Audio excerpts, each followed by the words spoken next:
बिस्मिल्लाहिर्रहमानिर्रहीम। मैं हूं मोहम्मद आसिफ चौधरी और आज एफबीआर का enforcement against textile spinning unit के रिलेटेड एक आर्टिकल छपा हुआ था बिजनेस रिकॉर्डर में। तो उसमें बहुत अहम चीज़ें थी। वो स्पेशली एक तो टेक्सटाइल यूनिट के रिलेटेड थी चीज़ें, और दूसरा ये है कि एफबीआर की इन्फोर्समेंट कितनी एक्टिव है और एफबीआर क्या कुछ कर सकता है, ये मैंने बताने के लिए आपको आज का लेक्चर तैयार किया है।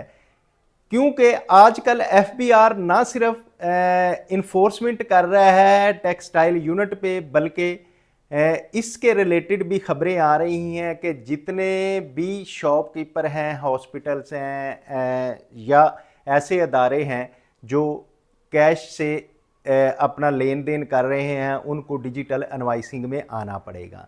तो ये मैसेज उन लोगों के भी लिए भी है। एक तो टेक्सटाइल यूनिट वालों के लिए है, तो है कि उनको मैं बताऊंगा कि आपके लिए क्या क्या एफबीआर कर रहा है, लेकिन ये मैसेज उन लोगों के भी लिए भी है कि ये एप्टमा जो ऑल पाकिस्तान टेक्सटाइल एसोसिएशन इतना मजबूत अदारा है, उसके खिलाफ अगर गवर्नमेंट इस तरह से जा सकती है तो फिर बाकी लोगों के लिए, तो गवर्नमेंट के लिए कोई मुश्किल नहीं होगा कि वो hospitals, doctors, shopkeepers, marriage halls, this that, वो सबको इस डिजिटल इनवॉइसिंग में ले आए। तो अब क्या इन्फोर्समेंट हो रही है जी? डिजिटल आई मॉनिटरिंग सिस्टम एक्सप्लेन के, जिसमें ये मैंने एक दिन पहले लेक्चर दिया था कि स्पिनिंग मिल्स के लिए गवर्नमेंट ने कहा है जी आप अपने कैमरे लगाएं जिसमें प्रोडक्शन हो रही है और प्रोडक्शन गवर्नमेंट को नज़र आए और एफबीआर उसको मॉनिटर कर सके। तो उन कैमरों की ये बात हो रही है कि किन्होंने लगाए या किसने नहीं लगाए। तो मैं अगेन मशकूर हूँ इंस्टीट्यूट ऑफ टैक्स प्रोफेशनल्स का, जिन्होंने मुझे इस टॉपिक पे बात करने का मौका दिया है। अगर मैं इसके बैकग्राउंड की बात करूँ तो बैकग्राउंड बेसिकली इसका ये है कि टेक्सटाइल सेक्टर जो है वो बैकबोन है एक्सपोर्ट की। ये आपको पता है हमारा जो मेजर एक्सपोर्ट्स है वो टेक्सटाइल और टेक्सटाइल मेडअप और यार्न जो है, ये ही मेजर हमारा एक्सपोर्ट होता है। और अनडॉक्यूमेंटेड कॉटन कंजप्शन, क्योंकि जो कॉटन है हमारे मुल्क में जब पैदा होती है वो सेक्टर इतना डॉक्यूमेंटेड नहीं है कि कॉटन मंडियों में आती है, मंडियों से इसके पास जीनर्स के पास जाती है, जीनर्स भी हमारा बहुत कोई डॉक्यूमेंटेड सेक्टर नहीं है। तो स्पिनर के पास जब आ जाती है तो अब ये इनपुट जो है बहुत डॉक्यूमेंटेड नहीं है कि एग्जैक्ट क्वांटिटी का पता चले कि कितने बेल्स आई और उसने स्पिन करके कितना यार्न बनाया।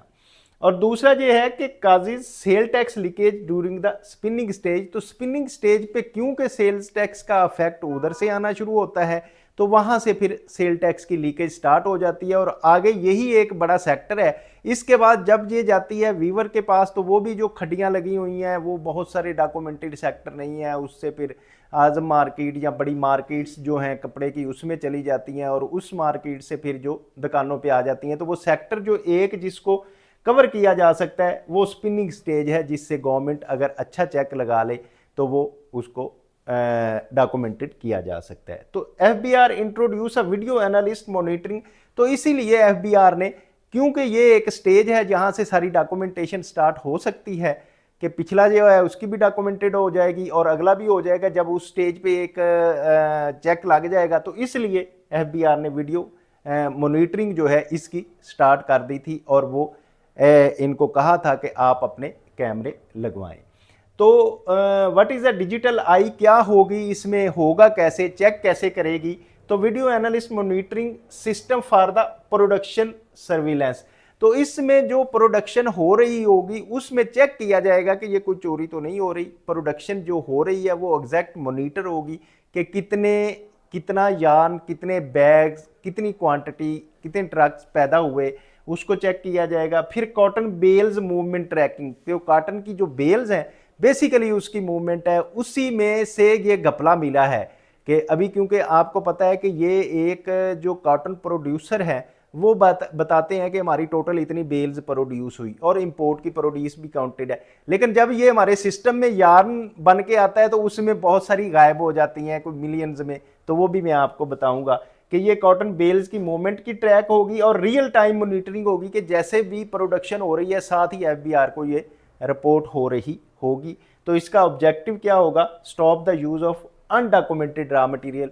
अनडॉक्यूमेंटेड या उसको ज़बान ज़द आम में टेक्सटाइल वाले जो है गोल माल कहते हैं कि जिसकी कोई एनवाइस नहीं है, डॉक्यूमेंटेड नहीं है, वो जो है उसको मॉनिटर करना बेसिकली इसका मकसद है।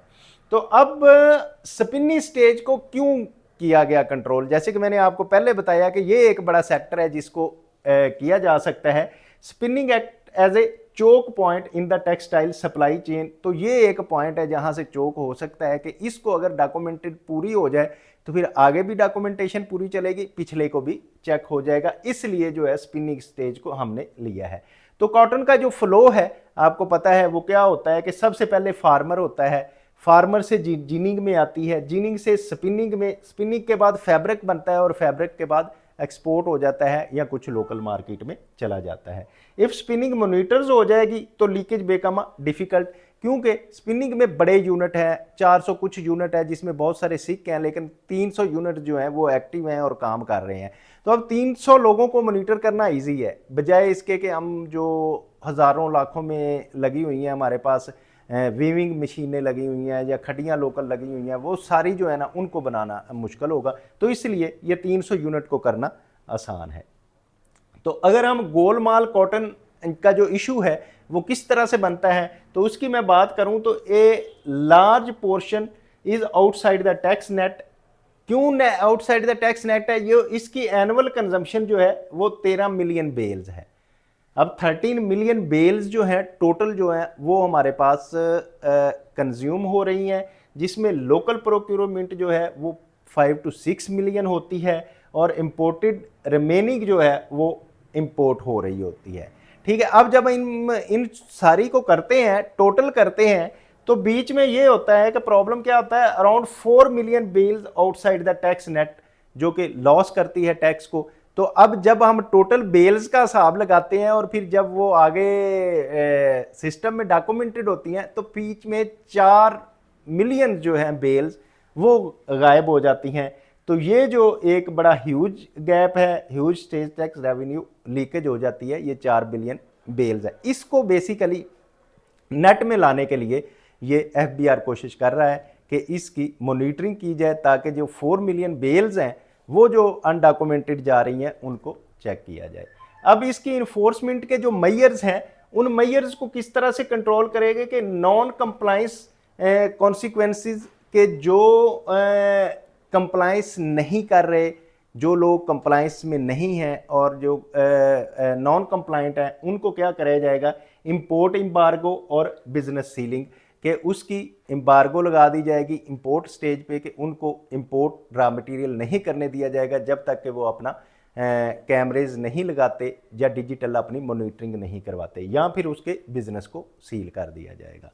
उसके बाद जो है पेनल्टी है प्रोसीडिंग्स की कि सेल टैक्स रजिस्ट्रेशन जो है वो भी सस्पेंड की जा सकती है, उसको ब्लैक लिस्ट भी किया जाता है जा सकता है। और प्रोडक्शन क्लियरेंस स्टॉपेज कि जब प्रोडक्शन हो जाएगी उसकी क्लियरेंस की जो है वो भी स्टॉपेज की जा सकती है, या उस पर भी चेक लगाया जा सकता है कि कितनी प्रोडक्शन हुई और कितनी रह गई। इसका मकसद क्या है कि वो जो हमारी 4 मिलियन बेल्स हैं उनको सिस्टम में लाया जाए।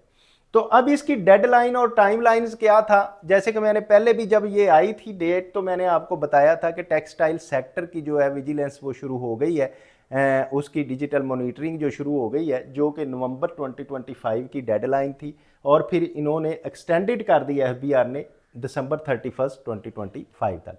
यानी कि अब दिसंबर तक जो है ये हर किसी ने अपने कैमरे लगा लेने चाहिए थे और उसकी डायरेक्ट मॉनिटरिंग जो है रियल टाइम स्टार्ट हो जानी चाहिए थी। लेकिन जनवरी भी गुजर गया और फरवरी भी गुजर गया तो बहुत सारे लोगों ने अभी तक नहीं लगाए, तो उसकी वजह से नो और इन्फोर्समेंट फेज़ आ गया है कि अब एफबीआर उस पर स्ट्रिक्ट एक्शन लेना चाह रही है, जिसकी वजह से उसको आएगी। तो अब क्या है कि इंडस्ट्री जो है ये बेसिकली रेजिस्टेंस कर रही है। रेजिस्टेंस क्यों कर रही है, उसकी वजह ये है कि जो 4 मिलियन बेल्स हैं वो बांट के उनके पास अगर हम करें तो जैसे कि कोई कम अज़ कम लाख 2-2 लाख तो वो बेल्स को आउट ऑफ द लाइक का गोल माल बेचते हैं ना कि 300 यूनिट हैं तो उस पर आप डिवाइड कर लें।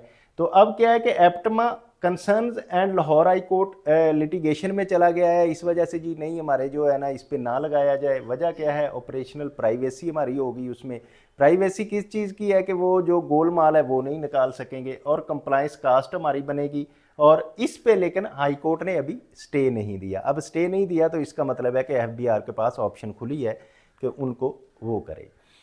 अब इसका इंसेंटिव एफबीआर ने कुछ अनाउंस किए हैं कि अगर आप ये इसमें आते हैं तो हम आपको इंसेंटिव क्या देंगे, कि एफबीआर क्या प्रोवाइड करेगा, टैक्स क्रेडिट फैसिलिटी इनको दी जाएगी कि अगर ये इस पे करते हैं तो एक जैसे कि आज कल वो इनके इशू चल रहा था जिसके लिए हमने भी आवाज़ उठाई कि इनको कंपैरेटिव में आना चाहिए कि यूनिट कास्ट जो है वो उसको कम की जाए, तो उसमें भी हम इनको हम भी फैसिलिटेट कर रहे थे कि इस सेक्टर को लीवरेज देनी चाहिए, लेकिन हम इसकी चोरी या गोलमाल बेचने को कभी भी नहीं फैसिलिटेट करेंगे। तो अब वो जो हमारा भी पॉइंट ऑफ व्यू ये था कि इनके बिजली कम की जाए, तो उसमें भी शायद इसमें अब इनको कुछ दिया जाएगा कि जो लोग मॉनिटरिंग करेंगे उनकी यूनिट कास्ट कम हो जाएगी, तो इंस्टॉलेशन कास्ट जो है उसकी एडजस्टमेंट दी जाएगी। और जॉइंट मॉनिटरिंग कमेटी जो है वो भी एक बनाई जाएगी कि जिसमें एप्टमा के भी लोग शामिल होंगे और एफबीआर के लोग भी शामिल होंगे। तो ये इंसेंटिव है। और इकोनॉमिक इम्पैक्ट क्या होगा, जो इसमें पॉजिटिव इम्पैक्ट्स हैं वो तो ये होंगे कि डॉक्यूमेंटेशन होगी, रेवेन्यू इंक्रीज़ होगा और लेवल प्लेइंग फील्ड होगी। अब एक जो स्पिनर है वो ये करता है कि गोलमाल नहीं बेचता, वो गोलमाल का काम नहीं करता, वो अपनी जो है जो ख़रीदता है डॉक्यूमेंटेड है, बेचता भी डॉक्यूमेंटेड है। अब उस बंदे के लिए तो परेशानी इस वजह से भी आ गई कि एक गोलमाल बेचने वाला जब अपने इंपोर्टर को रेट उससे कम देगा तो उसके पास लेवल प्लेइंग फील्ड नहीं है। तो ये भी एक इफेक्ट है कि लेवल प्लेइंग फील्ड मिल जाएगी और कंसर्न जो होंगे, कंप्लाइंस बर्डन बढ़ेगा और प्रोडक्शन स्लो डाउन रिस्क का है कि प्रोडक्शन में होगा। लेकिन मेरा नहीं ख्याल कि प्रोडक्शन तो वैसे ही चल रही होगी, बस ये होगा कि उसमें मॉनिटरिंग उसकी जो है प्रॉपर वो हो रही होगी। तो अब अगर हम बात करें कि लीगल अथॉरिटीज़ क्या हैं, एफबीआर के पास क्या है कि लीगली एफबीआर क्या कर सकता है, sale tax act enforcement power जो है वो एफबीआर के पास हैं, रजिस्ट्रेशन सस्पेंशन की पावर जो है वो भी एफबीआर के पास हैं, और ऑडिट एंड मॉनिटरिंग अथॉरिटी है कि एफबीआर उसका ऑडिट भी सिलेक्ट कर सकता है और मॉनिटरिंग के लिए उसकी चेकिंग की जा सकती है कि उसमें लाइक पिछले दौर में एक्साइज की तरह एक बंदा उधर बैठा दिया जाएगा या एफबीआर के नुमाइंदे बैठा दिए जाएंगे, ये चेक करेंगे कि कितने ट्रक जो हैं वो बाहर निकल रहे हैं, प्रोडक्शन कितनी हो रही है। इसी तरह इलेक्ट्रिक मॉनिटरिंग का, इलेक्ट्रॉनिक मॉनिटरिंग का फ्रेमवर्क तो है ही, जो मैं आपसे हमेशा डिस्कस करता हूँ कि जो सीमेंट सेक्टर, शुगर सेक्टर, ये बाकी सब में हो रहा है। तो ये टेक्सटाइल को भी ये था कि 31 दिसंबर तक करें, लेकिन यह इन्होंने नहीं किया। उनके लिए आज की ये एफबीआर की धमकी है, कह सकते हैं आप। तो कंक्लूजन क्या है, digital monitoring marks shift toward किधर जाएगा कि टेक्नोलॉजी बेस इन्फोर्समेंट होगी। जो पहले इन्फोर्समेंट मैन टू मैन होती थी, प्रॉब्लम्स उसमें आते थे, एप्टमा को भी आते थे और एफबीआर को भी आते थे। अब जब टेक्नोलॉजी बेस होगी तो सबके लिए लेवल प्लेइंग फील्ड होगी। सप्लाई चेन जो है उसमें ट्रांसपेरेंसी होगी, किसी के लिए कम और किसी के लिए ज़्यादा गोलमाल जो है गायब हो जाएगा। फॉर्मल इकानमी एक्सपेंशन हो जाएगी, तो इकॉनमी भी इससे एक्सपैंड होगी। पूरी की पूरी जो 13 मिलियन बेल्स हैं वो डॉक्यूमेंट में होंगी, और वो जो 4 मिलियन चोरी हो रही हैं, गोलमाल हो रहा है, वो अब नहीं हो सकेगा। तो उम्मीद है कि ये सारी चीज़ें आप समझ गए होंगे और आप इसके भी कंसर्न्स को समझ गए होंगे कि जो एफबीआर कह रहा है कि सब लोगों को मॉनिटरिंग में लाना है और सबको अपने डिजिटली एडवाइस करनी है। तो अब आप लोग जो नहीं कर रहे वो ये बात सोचें कि एप्टमा जैसे अदारे को अगर एफबीआर जो है वो इतनी सख्ती कर सकता है तो बाकी लोगों को एफबीआर के लिए करना कोई मुश्किल नहीं है। तो ये अगर मेरी बात आप समझ गए हैं तो अब आप पे फ़र्ज़ है कि इसको लाइक, शेयर, सब्सक्राइब करके बाकी लोगों तक भी पहुँचाएँ, ताकि कोई भी बंदा किसी मुश्किल में ना आए, प्रॉब्लम में ना आए, पेनल्टीज़ ना उसको देनी पड़े, और नॉलेज रख के अपना इस चीज़ के मतलब एज़ पर लॉ अपने काम करें। Thank you very much, have a nice day.